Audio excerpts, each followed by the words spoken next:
असू द्यावी. आम्ही जातो तुम्ही कृपा असू द्यावी. सगळा सांगावी विनंती माझी. वाड वेळ झाला उभा पांडुरंग. वैकुंठा श्रीरंग बोलावितो. अंतकाळी विठो आम्हाशी पावला. अंतकाळी विठो आम्हाशी पावला. कोडी सहित झाला गुप्त तुका. वाड वेळ झाला उभा पांडुरंग. वैकुंठा श्रीरंग बोलावितो. पंढरीच्या देवरा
आम्ही जातो तुम्ही कृपा असू द्यावी. सकाळा सांगावी विनंती माझी. वाड वेळ झाला उभा पांडुरंग. वैकुंठा श्रीरंग बोलावितो. प्रस्थस्थली प्राप्त प्रसंगी आजच्या या माझे जीवलक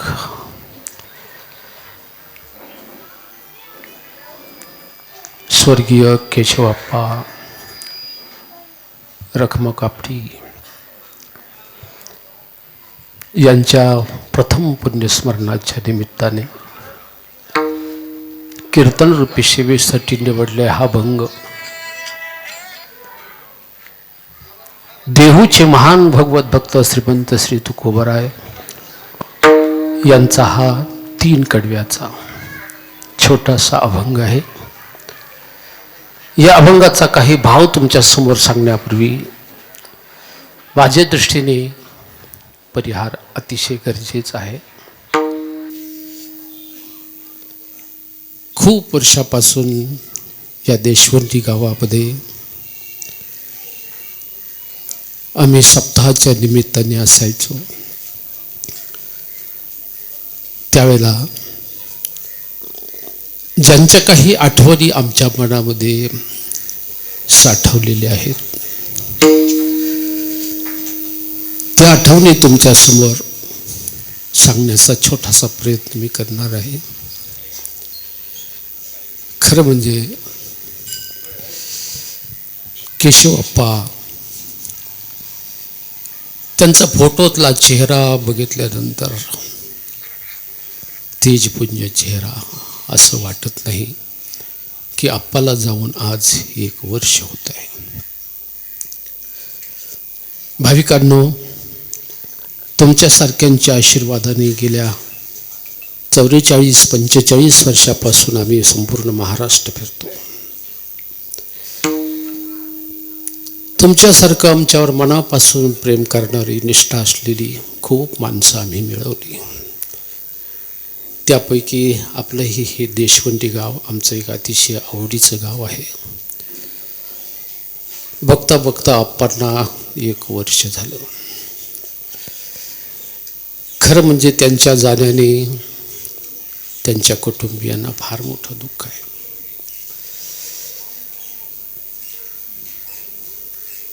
त्यांच्या धर्मपत्नी वत्सलाताई असेल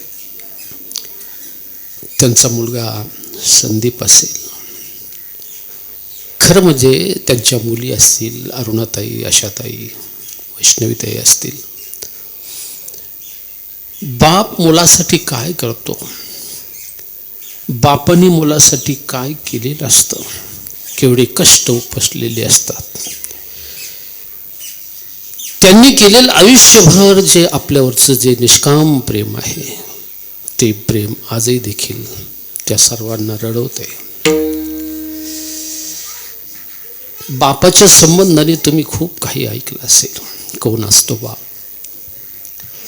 बऱ्याच वेळेला बापाची प्रतिमा थोडीशी मलिन करून सांगितलं जाते, पण मी सांगेन आपल्याला,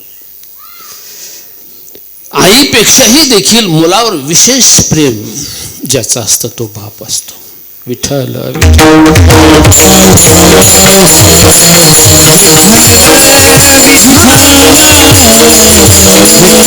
हे तर तुम्हाला बाप जगण्याचं माप असतो, पाठीवरची थाप असतो. मुलगा कितीही जरी चुकला तरी त्या मुलावर ज्याचं प्रेम अमाप असतं तो बाप असतो. दादा आधी म्हणून बघा, आई मुलाला कडेवर घेते आणि बाप खांद्यावर घेत असतो. त्याच्या पाठीमागचं फार मोठं रहस्य आहे.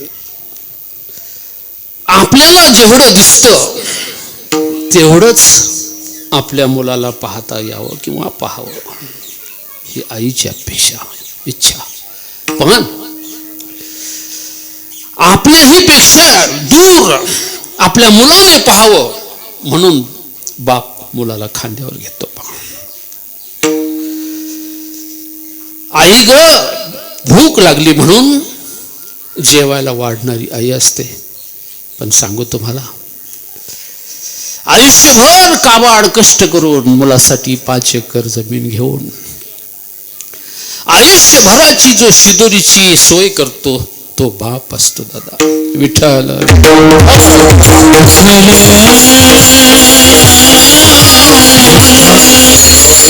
माझ्या मुलाला नोकरी लागली पाहिजे, माझ्या मुलाला नोकरी लागू दे रे देवा, असं म्हणणारी आई आहे.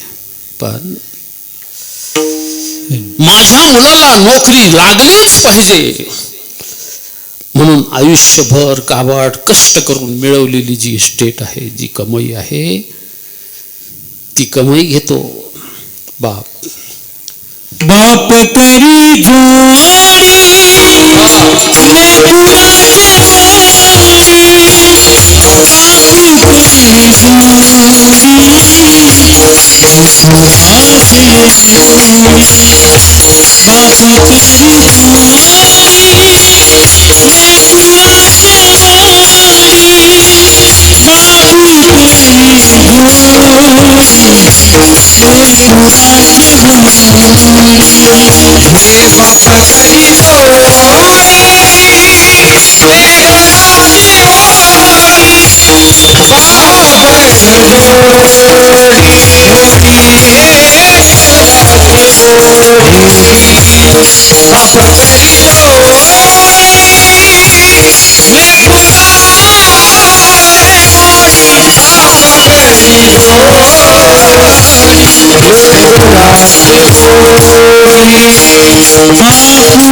भाविकांनो,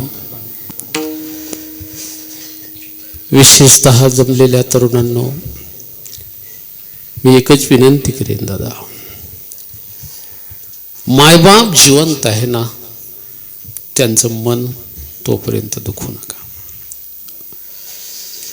कारण ज्या दिवशी आई जाते ना, त्या दिवशी खऱ्या अर्थाने सुखाचा सागर आटतो. आणि ज्या दिवशी बाप जातो ना, त्या दिवशी खऱ्या अर्थाने जिवंतपणेचा आपला देव जातो. विठ्ठल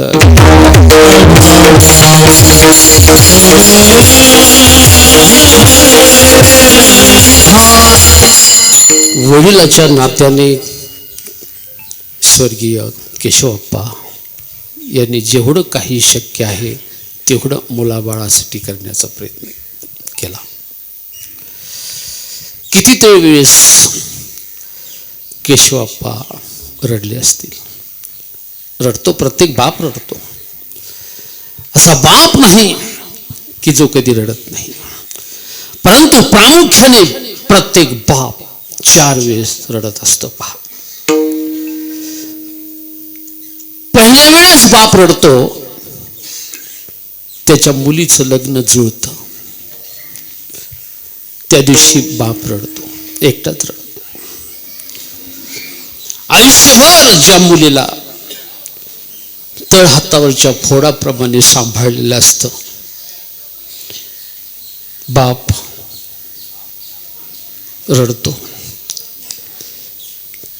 मुलगी शेवटी दुसऱ्याचं धन आहे, मुलीचं लग्न होणार आहे, मुलगी आपल्याला सोडून जाणार आहे. ज्या दिवशी मुलीचं लग्न जुळतं त्या दिवशी बाप रडतो.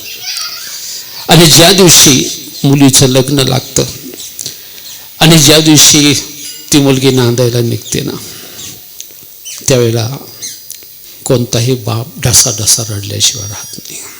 तुम्ही आम्ही रडू यात नवल नाही, तुम्ही आम्ही रडतो यात आश्चर्य नाही.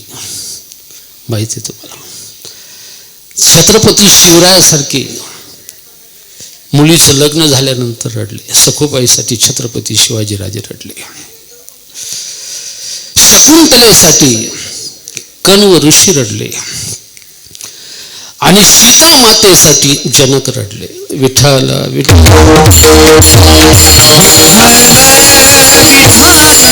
मुलीचं लग्न ज्या दिवशी होतं, मुलगी नांदायला ज्या दिवशी जाते त्या दिवशी बाप रडतो. आणि तिसऱ्या वेळेस बाप रडत असतो. पहा,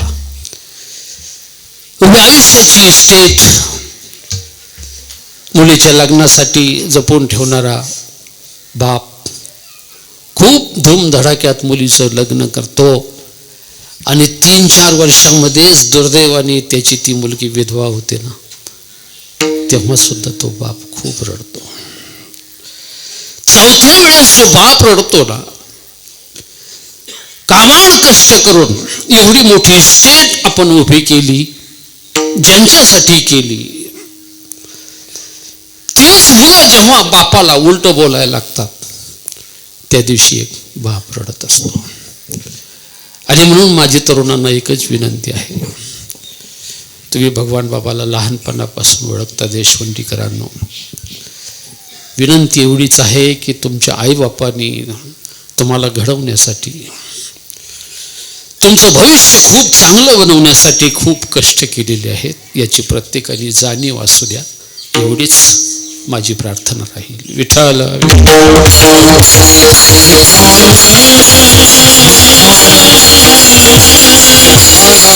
खऱ्या अर्थाने केशवाप्पा घराचं अस्तित्व. आई घराचं मांगल्य जरूर असते, परंतु बाप घराचं अस्तित्व असतं. पहा, आई घराचा कळस तर बाप पाया असतो. खऱ्या अर्थाने पाया खचलाय. संदीप दादा, वत्सलाताई, अरुणाताई, आशाताई, वैष्णवीताई, गेला आप्पा, वर्ष झालं. 84 लक्ष योजना पार करून आज आप्पा धर्मराजाच्या दरबारामध्ये उपस्थित आहे. आप्पाच्या नावाने केली जाणारी जी काही पुण्यसंपत्ती आहे, पुण्यसंचय आहे, या पुण्यसंचयाच्या द्वारा परमात्मा आप्पाला नक्कीच चिरशांती देतील अशी माझी दृढ भावना आहे. 84 लक्ष योजनेचा प्रवास आज संपलेला आहे. ऐकले तुम्ही, माहिती आहे तुम्हाला, जेव्हा व्यक्ती जाते दुसऱ्या दिवसापासून एक विशिष्ट प्रकारचं शरीर जीवात्म्याला प्राप्त होत असतं. पहिल्या दिवशी, दुसऱ्या दिवशी एक एक अवयव जीवात्म्याला प्राप्त होत असतात. ते सूक्ष्म शरीर असतं आणि 13वा संपल्यानंतर तो जीवात्मा प्रवासाला निघत असतो. तो प्रवास करत असताना 86 लक्ष योजना पार करावी लागतात. एवढा मोठा तो प्रवास असतो आणि तो प्रवास करून आज कैलासवासी स्वर्गीय अप्पा धर्मराजाच्या दरबारामध्ये आहे, पाहतायत. आणि या कीर्तनाच्या माध्यमातून निर्माण होणारं जे पुण्य आहे, अन्नदानाच्या माध्यमातून निर्माण होणारं जे पुण्य आहे, हे सर्वच्या सर्व पुण्य आज आप्पाच्या पाठीमागं उभं राहणार आहे. आणि त्यांनी उभ्या आयुष्यात केलेलं जे काही चांगलं काम आहे, चांगलं कार्य आहे, मग माझ्या गावामध्ये सप्ताह चांगला झाला पाहिजे, मग ती सप्ताहातली धडपड असेल, अन्नदानाची धडपड असेल. माझ्या गावामध्ये विठ्ठल रुक्माईचं मंदिर सुद्धा खूप छान असलं पाहिजे, खूप चांगलं मंदिर झालं पाहिजे, यासाठी सुद्धा आप्पांची खूप मोठी धडपड असायची, मला माहीत आहे. हे सर्वच्या सर्व पुण्य आज आप्पाच्या पाठीमागं उभं राहून परमात्मा त्यांच्या आत्म्याला चिरशांती देणार आहेत. आणि त्या निमित्ताचं हे कीर्तन आहे. जगद्गुरु तुकोबऱ्यांचा अभंग तुमच्यासमोर मी कीर्तनासाठी निवडला. अभंग प्रासंगिक आहे. पहा, अभंग प्रासंगिक आहे आणि म्हणून प्रसंग सांगणं अतिशय गरजेचं आहे. आणि तो प्रसंग थोडक्यात असा आहे की ज्या वेळेला आपल्या महाराजांना, तुकोबऱ्यांना असं वाटू लागलं की ज्या कामासाठी या मृत्यू लोकांमध्ये आपण आलो, आपलं काम संपलं, आता आपण इथून निघून गेलं पाहिजे. भाविकांनो, तुम्हा सर्वांना माहीत आहे, चांगली माणसं, शहाणी माणसं या जगामध्ये काम घेऊन येतात आणि काम संपलं की ही माणसं उभ्या पावली निघून जात असतात. चांगली माणसं या जगामध्ये जास्त दिवस थांबत नसतात. हे वाक्य आहे आमच्या स्वानंद सुखनिवासी सद्गुरू जोग महाराज वारकरी शिक्षण संस्थेच्या आमच्या आदर्श गुरु यांचं, म्हणजेच वैकुंठवासी विठ्ठल बाबा घोले यांचं. शहाणी माणसं काम संपल्यानंतर उभ्या पावली निघून जात असतात. किंबहुना चांगली माणसं या जगामध्ये जास्त दिवस थांबत नसतात. म्हणण्यापेक्षा देवच त्यांना जास्त दिवस थांबण्याची परवानगी देत नाही. विठ्ठल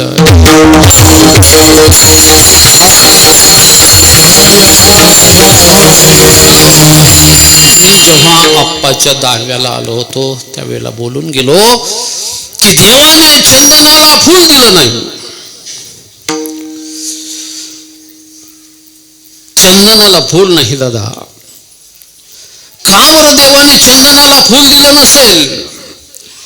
चंदन जर इतका सुगंधी आहे तर मग त्या चंदनाचं फूल किती सुगंधी असतं, आणि म्हणून देवाने चंदनाला फूल दिलं नाही. सोन्याला सुगंध दिला नाही, नाही ना, सोन्याला सुगंध दिला देवाने. सोन्याला सुगंध दिला नाही, उसाला फळ दिलं नाही,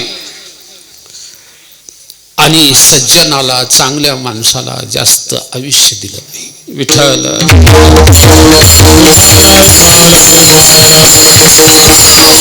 जगाचा उद्धार करण्यासाठी अवतीर्ण झालेले ज्ञानेश्वर महाराजादी संत यांना परमात्म्याने जास्त दिवस राहण्याची परवानगी दिली नाही. पहा, चरित्र तुम्हाला माहित आहे, माऊलींचंही चरित्र माहित आहे. अवघ्या 22व्या वर्षामध्येच ज्ञानेश्वर महाराजांनी संजीवन समाधी घेतली. म्हणजे फक्त 22च वर्ष राहण्याची परवानगी भगवान परमात्म्याने माऊलींना दिली. आजही आहेत, संजीवन समाधीस्थ आहेत. 42व्या वर्षी जगद्गुरु तुकोबरांनी सदेह वैकुंठ गमन केलं. भाविकांनो, तात्पर्य भाव मला एवढंच सांगायचं आहे, चांगली माणसं या जगामध्ये काम घेऊन येतात आणि काम संपलं की ही माणसं उभ्या पावली निघून जात असतात. पहा, अर्थात संत हे जन्म मरणाच्या बाबतीत स्वतंत्र असतात. ते स्वातंत्र्य मात्र तुम्हा आम्हाला या मृत्यू लोकामध्ये कोणालाही नाही. मग भले तुमचा माझा केवढाही मोठा वशिला असो, मरणाच्या बाबतीत तरी तुम्हा आम्हाला या मृत्यू लोकामध्ये वशिला वापरता येत नाही. कारण असं म्हटलेलं आहे की या काळामध्ये, या जमान्यामध्ये शिलापेक्षा वशिल्याला फार महत्व आहे. वस्तुस्थिती तशीच आहे. या जमान्यात, या काळामध्ये शिलापेक्षा वशिल्याला फार महत्व आहे. आम्ही विनोदाने म्हणत असतो, पहा, ज्याचा आहे वशिला त्याचं कुत्र सुद्धा काशीला. वशिल्याला फार महत्व आहे या जगामध्ये. पण मरणाच्या बाबतीमध्ये, मृत्यूच्या बाबतीमध्ये मात्र तुम्हा आम्हाला या मृत्यू लोकांमध्ये आपला वशिला वापरता येत नाही. मृत्यू चुकवण्यासाठी अनेक उपाय करता येतात. तुम्हाला माहित आहे, श्रीमद भागवत कथा तुम्ही ऐकलेली आहे. मृत्यू चुकवण्यासाठी राजा परीक्षितीने समुद्रात महाल बांधला होता. ज्या दिवशी शाप मिळाला, राजा 7 दिवसामध्ये तक्षक नावाचा सर्प दंश होऊन तू मरणार आहेस. ही शाप वाणी ऐकल्यानंतर राजा परीक्षिती घाबरला. तो तक्षक सर्प आपल्यापर्यंत पोहोचूच नये म्हणून राजा परीक्षितीने समुद्रात महाल बांधला. पहा, महालाच्या भोवती अग्निकोट केला, तरीही देखील एका फळामधून तो तक्षक आला आणि त्याने राजा परीक्षितीचा प्राणच घेतला. पहा, मृत्यू चुकवण्यासाठी, मरण चुकवण्यासाठी अनेक उपाय करता येतात, परंतु मृत्यू लोकामध्ये तुम्हा आम्हाला मृत्यू चुकवता येत नाही. मृत्यू लांबवता येतो, लांबवता येतो मृत्यू. चांगदेव महाराजांनी मृत्यू लांबवला. चांगदेव महाराज 1400 वर्ष जगले. काय आश्चर्य आहे, कलियुगामध्ये फक्त 100 वर्षाचंच आयुष्य असताना सुद्धा चांगदेव महाराज 1400 वर्ष जगले. 1400, काय आश्चर्य आहे. मृत्यू लांबवला चांगदेव महाराजांनी, परंतु मृत्यू चुकवता आला नाही. पहा, इतकंच नव्हे, मरणाच्या बाबतीमध्ये, मृत्यूच्या बाबतीमध्ये तुम्हा आम्हालाच काय, परंतु कोणालाच, भगवत भक्ताला सुद्धा आपला वशिला वापरता येत नाही. तुम्हाला माहित आहे, ज्याचा मामा जगन्नियंता परमात्मा, ज्याचा बाप महापराक्रमी धनुर्धारी, अशा जगन्नियंत्याच्या भाच्याला महाधनुर्धारी असलेल्या वीराच्या पुत्राला रणांगणावरती मृत्यू चुकवण्यासाठी, मरण चुकवण्यासाठी आपला वशिला वापरता नाही आला. कोण होता अभिमन्यू? अभिमन्यूचा मामा सामान्य नाही, की जो श्रीमद भगवत गीतेच्या द्वारा आपली अखंडित सत्ता सांगतो. गतिर भरता प्रभू साक्षी निवास शरणम स्रोत प्रभव प्रलय स्थानम निधानम बीजमव्ययम असं म्हणणारा भगवान परमात्मा अभिमन्यूचा मामा आहे. किंबहुना ज्याच्या सत्तेने हे तुमचं माझं शरीर चालतं असा मामा अभिमन्यूचा आहे. बाप महापराक्रमी धनुर्धारी आहे, तरी देखील त्या अभिमन्यूला रणांगणावरती मरण चुकवण्यासाठी, मृत्यू चुकवण्यासाठी वशिला नाही ना वापरता आला. भाविकांना, अरे जेव्हा अभिमन्यू रणांगणावरती पडला तेव्हा भगवान परमात्मा अर्जुनाला घेऊन तिथे येतात. जेव्हा अभिमन्यू पडलेला आहे हे पाहिल्यानंतर अर्जुनाच्याही डोळ्यामध्ये अश्रू आले, किंबहुना तो धाय मोकलून रडू लागला. आपला मुलगा आपल्या समोर तडफडतो आहे, जातो आहे, जाणार आहे, हे पाहिल्यानंतर कोणता असा बाप आहे की त्याच्या डोळ्यामध्ये पाणी येणार नाही. हो, कधी या मृत्यू लोकातून निघून जायचं या बाबतीमध्ये संत स्वतंत्र असतात. पहा, जन्माच्याही बाबतीमध्ये संत स्वतंत्र असतात आणि मृत्यूच्याही बाबतीत, मरणाच्याही बाबतीमध्ये संत स्वतंत्र असतात की नाही. पहा तुम्ही, जन्मालाच यायचं नाही, जन्मालाच येणार नाही म्हणून एक भगवत भक्त आईच्या उदरामध्ये 12 वर्ष राहिला. 12 वर्ष. तुम्ही आम्ही फक्त 9 महिने 9 दिवसच राहिलो आईच्या गर्भामध्ये, परंतु हा भगवत भक्त 12 वर्ष राहिला. शेवटी आईला वेदना होऊ लागल्या. भगवान परमात्मा गर्भाच्या समोर प्रगट झाले. भगवान परमात्मा शुकाचार्याला विनंती करता, शुका, आईच्या उदरामध्ये 12 वर्ष झाले बाबा तो थांबलेला आहे, तेव्हा आईला खूप वेदना होत आहे, त्रास होतो आहे. ती आई आहे, ती जननी आहे. अरे, लेकराचं हित नेमकं कशामध्ये आहे ही केवळ तीच जाणते. लेकुराचे हित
खरं सांगू, संपूर्ण महाराष्ट्रामध्ये गानकोकिळा म्हणून जे प्रसिद्ध आहेत, किंबहुना परमात्म्याने त्यांना खऱ्या अर्थाने ही जी देणगी दिलेली आहेत ना गाण्याची, खूप सुमधुर सुस्वर असं गाणं आहे महाराजांचं. त्यांचे काही आईवडिलांच्या संबंधाने खूप काही सुंदर असे गीत आहेत ते आपल्याला ऐकायचे आहेत. आम्ही तुमच्यासमोर खूप कीर्तनं केलेली आहेत, मला माहीत आहे, खूप कीर्तनं केलेली आहेत. खूप वर्ष झाली तरी तुम्ही भगवान बाबाला विसरले नाही, त्याबद्दल तुम्हाला धन्यवाद आहे. कैलास महाराज पवार खूपच मधुर आणि सुंदर आणि उंच स्वराच्या चाली जे गातात. आज माझ्याही कीर्तनाला आप्पाच्या या प्रथम वर्ष श्राद्धाच्या निमित्ताने महाराज उपस्थित राहिले, त्याबद्दल महाराज आपल्याला धन्यवाद आहे.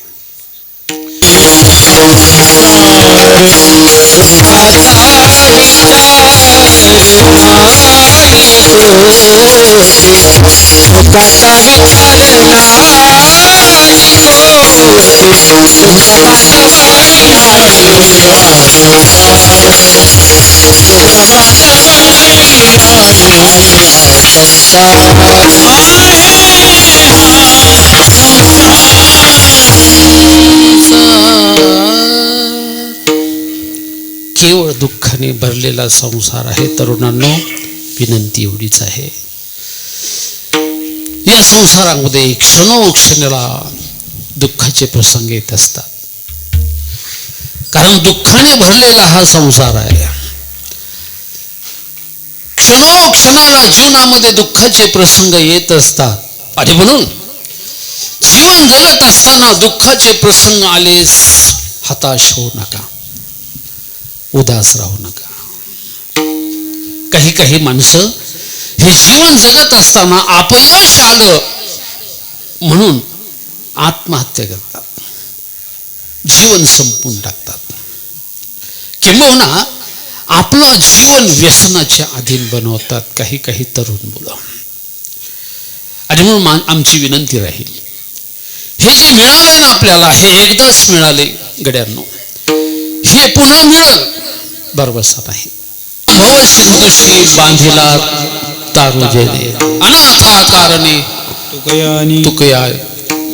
तुकयाने, अनाथा दिना कारणे तुकयाने. तुम्हा आम्हाला संसार रूपी समुद्रामधून तरुण जाण्यासाठी तुकोबरांनी शेतू बांधला. तेव्हा अशी ही महत्वाची कामं संपल्यानंतर किंबहुना निंदक दुर्जनाचा संधी निरशला. महाराजांच्या काळामध्ये सुद्धा देव न मारणारी, देव जर असता तर तो दिसला असता असं म्हणणारी माणसं होती त्याही काळामध्ये. अशी माणसं आजच आहेत असं नाही, सर्व काळामध्ये सर्व प्रकारची माणसं असावी लागतात, किंबहुना असतातच सर्व प्रकारची माणसं. महाराजांच्या काळामध्ये सुद्धा देव दिसत नाही म्हणून देव नाही म्हणणारी माणसं होती. त्यांच्या संशयाचं निराकरण तुकोबरांनी केलं. आणि अशी महत्वाची कामं संपल्यानंतर महाराजांनी मनाशी विचार केला, बस ज्या कामासाठी आलो ते काम संपलं. परमात्म्याला प्रार्थना करतात की देवा, इथून पुढे यापुढे मला जास्त दिवस राहण्याची इच्छा नाही. माझी विनंती आहे की मला घेण्यासाठी तुम्ही लवकर देहू गावाला यावं. सनकादिकाच्या जवळ महाराजांनी निरोप दिलेला आहे. सनकादिकांनी तो निरोप भगवान परमात्म्याला सांगितला. परमात्म्याने तो निरोप ऐकल्यानंतर परमात्म्याला अतिशय आनंद होतो. सनकादिकाच्या जवळ परमात्मा पुन्हा निरोप देतात, सांगतात, जा माझ्या तुकोबऱ्यांना सांगावं की अमुक अमुक दिवशी मी तुम्हाला देहू गावाला सदेह वैकुंठाला न्यायला येणार आहे. ही बातमी घेऊन सनकादिक संत मंडळी देहू गावामध्ये आली.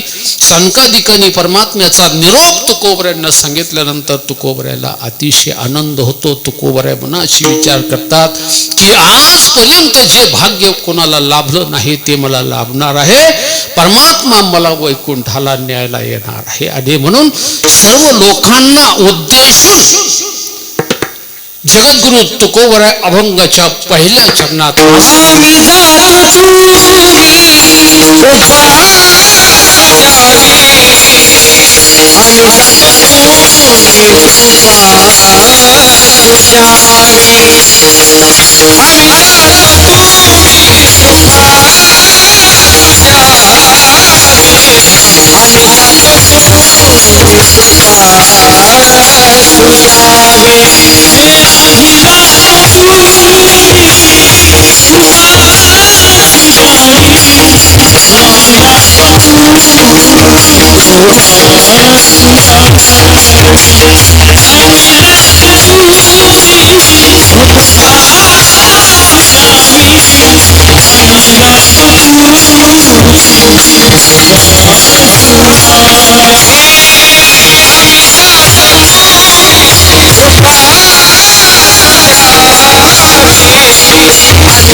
जशी जगद्गुरु तुकोबराय समाजाला विनंती करतात तशीच विनंती आज आप्पा सुद्धा केशव आप्पा सुद्धा आपल्याला विनंती करतात,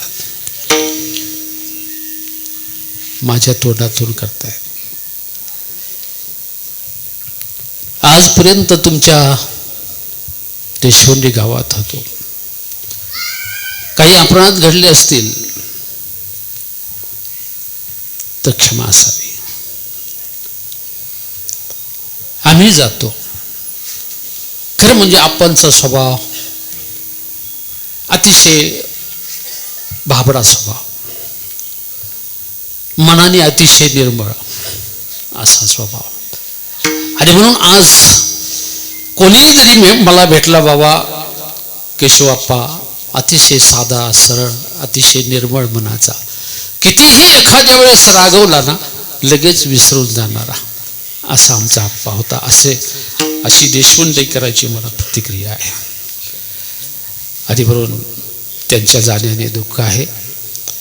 आमच्याकडे एक पद्धत आहे पहा, आम्ही वर्षश्राद्धाच्या निमित्ताने फुलाचा कार्यक्रम याला म्हणतो. मला वाटतं तुमच्याकडे आहे नाही का? तर बरोबर 12 वाजता आम्ही त्यांच्या म्हणजे जी व्यक्ती आपल्यातून निघून गेलेली असते त्यांच्यावरती पुष्पवृष्टी आम्ही करत असतो. अशी आमच्या इकडे आमच्या भागातली पद्धत आहे. तेव्हा जेवढे उपलब्ध होतील तेवढी फुलं सर्वांना वाटा. की आप्पाच्या संबंधाने खूप काही आठवणी आहेत. आप्पा हा किती साधा सरळ अगदी भाबडा स्वभाव, कितीतरी जणांवर उपकार केले, परंतु कितीतरी जणांनी अपकारही केले, तरी सुद्धा त्याच्यावर सुद्धा राग धरणारा असा आमचा अप्पा नव्हता. आणि बरोबर जेव्हा जेव्हा मी घरी जायचो ना, बस भगवान बाबा तुम्ही आलात, आनंद आनंद वाटला, आनंद वाटायचा. मुलासाठी असं करायचं, गावासाठी असं करायचं, मंदिर असं बांधायचं, अशा योजना आप्पा सांगायचे. मला म्हटले बाबा मुलासाठी फ्लॅट घेतला आहे नाशिकला, आता थोड्या दिवसामध्ये घरे देखील बनवणार आहे, परंतु ती आप्पाची इच्छा अपूर्ण राहिली. तेव्हा आप्पाच्या जाण्याने त्यांच्या कुटुंबियांना फार मोठं दुःख आहे, याची मला जाणीव आहे. फार मोठा परिवार आहे. माधव नाना असतील, रमेश भाऊ असतील, विष्णुपंत असतील, बाळासाहेब असतील, बंधू सोमनाथजी असतील, भाऊसाहेब असेल, किंवा आमचा किरणदादा असेल, रामदादा असेल, अनिकेत असेल. फार मोठा तुमचा हा सर्व परिवार आहे. शिवाजीराव असतील, बाळासाहेब असतील, आमचे काशीनाथ अप्पा, त्या सर्वांचीच नावं मी नाही घेतली, परंतु तुमचा फार मोठा हा कापडी परिवार आहे. केशव आप्पाच्या जाण्याने तुमच्याही परिवाराला फार मोठी पोकळी निर्माण झालेली आहे. आणि खऱ्या अर्थाने ज्या बापाने माझ्यासाठी आयुष्य वेचलं, ज्या बापाने माझ्यासाठी खूप कष्ट केलेले आहेत, कारण का पूर्वी काही नव्हतं पहा, अतिशय कष्ट करावे लागत होते शेतीमध्ये. अशा वेळेला केशवप्पांनी रात्रीचा दिवस केला, दिवसाची रात्र करून खूप मेहनतीने पीक उभं करावं, खूप कष्ट करावेत दोघाही पती पत्नीने. आणि अर्ध्यावरती आप्पा आपल्याला सोडून गेले. ज्या दिवशी आप्पा गेले त्यावेळेला संदीप दादाला काय वाटलं असेल, त्यांच्या पत्नीला काय वाटलं असेल, त्यांच्या मुलीला काय वाटलं असेल, अरुणाताई, आशाताई, वैष्णवीताई. एक सांगू का, सूर्य उगवल्यानंतर मावळत असतो, मावळतो, मावळण्यासाठीच उगवलेलं असतं. पण जेव्हा सूर्य अर्ध्यावर मावळतो ना, त्यावेळेला मात्र अतिशय दुःख वाटतं. तसा आप्पा आपल्या कुटुंबियांना सोडून, आपल्याला सोडून अर्ध्यामध्येच निघून गेला, याचं मलाही दुःख आहे. आणि म्हणून आप्पांना या वर्ष श्राद्धाच्या निमित्ताने भावपूर्ण श्रद्धांजली अर्पण करत असताना माझी एकच विनंती राहील, परमात्मा माझ्या आप्पाला, आप्पाच्या आत्म्याला चिरशांती द्या. तेव्हा या कथेमधून, या कीर्तनामधून निर्माण होणारं जे पुण्यार्जन आहे अन्नदानाच्या माध्यमातून, हे सर्वच्या सर्व पुण्यार्जन आप्पाच्या पाठीमागं उभं राहो. आप्पाच्या आत्म्याला परमात्म्याने चिरशांती द्यावी, अशी तुम्हा सर्वांच्या वतीने या कीर्तनाच्या माध्यमातून मी भावपूर्ण श्रद्धांजली अर्पण करतो. ज्ञानेश्वर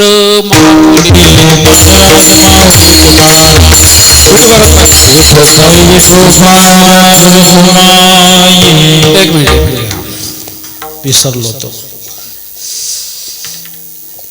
आणि फुलं जे आपल्याला टाकायची आहेत ते आताच नाही, हा. विठोबा रखुमाई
इकडे महाराजांना घेण्यासाठी परमात्मा आलेला असतो आणि आप्पाही देखील धर्मराजाच्या दरबारामध्ये उभे आहे.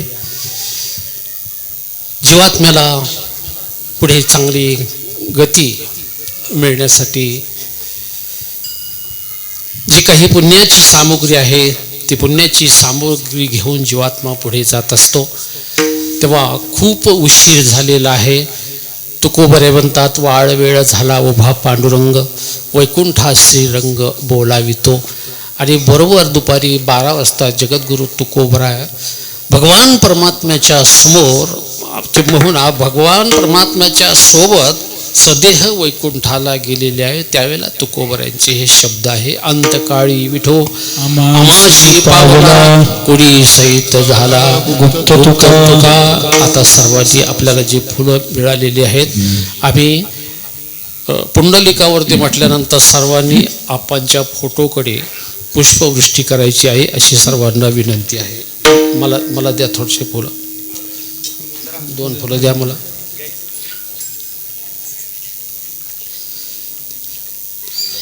अंतकाळी विठो आमाशी पावला, कुडी सहित झाला गुप्त तुका. पुंडलिक वरदा श्री ज्ञानदेव माऊली ज्ञानेश्वर महाराज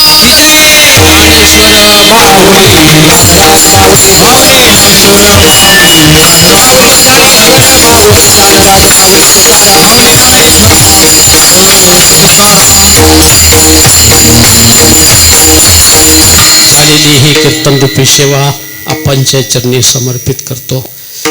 आप्पा गेल्याचं जे दुःख आहे हे दुःख सहन करण्याची शक्ती ईश्वराने आमच्या संदीप दादांना, वत्सलाताईला, अरुणाताई, आशाताई, वैष्णवीताईंना अधिक तुम्हा सर्व कापडी परिवारांना परमात्म्याने द्यावी अशी भगवतचरणी प्रार्थना करतो. या कीर्तनासाठी आज आवर्जून उपस्थित असलेले महाराष्ट्रातील ख्यातनाम प्रख्यात गायक कैलास महाराजजी पवार आवर्जून उपस्थित राहिले. खूप सुंदर अशी साथ सर्वच गायक मंडळींनी मला दिलेली आहे. दादा तुमच्या सर्वांची नावं मला माहिती नाही, पण खूपच सुंदर आणि समर्पक चाली तुम्ही सर्वजण गाताय. एक काल आमचा होता, जुना काळ, वैकुंठवासी पठाडे महाराज, ढोक महाराज यांच्या कॅसेटमध्ये 35 वर्ष झाली त्याला. तेव्हा कालाय तस्मै नमः.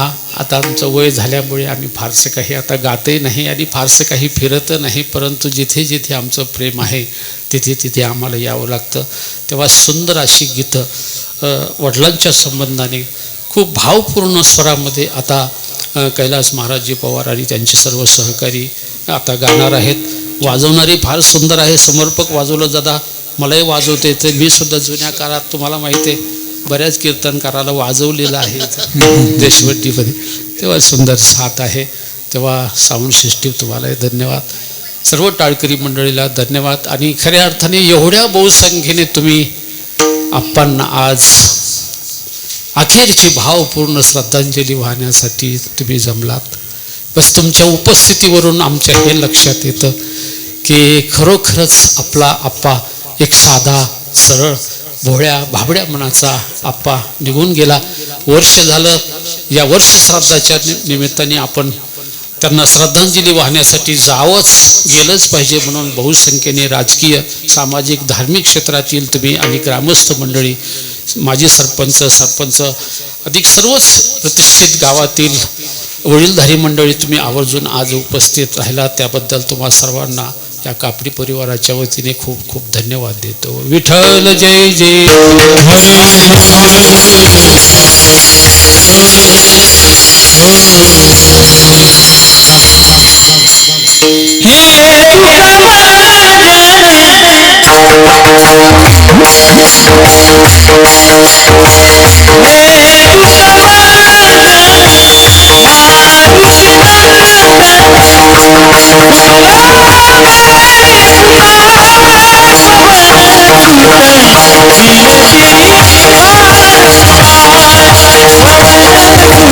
हे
की जय. 2 मिनिटं कुणी आपली जागा सोडू नका.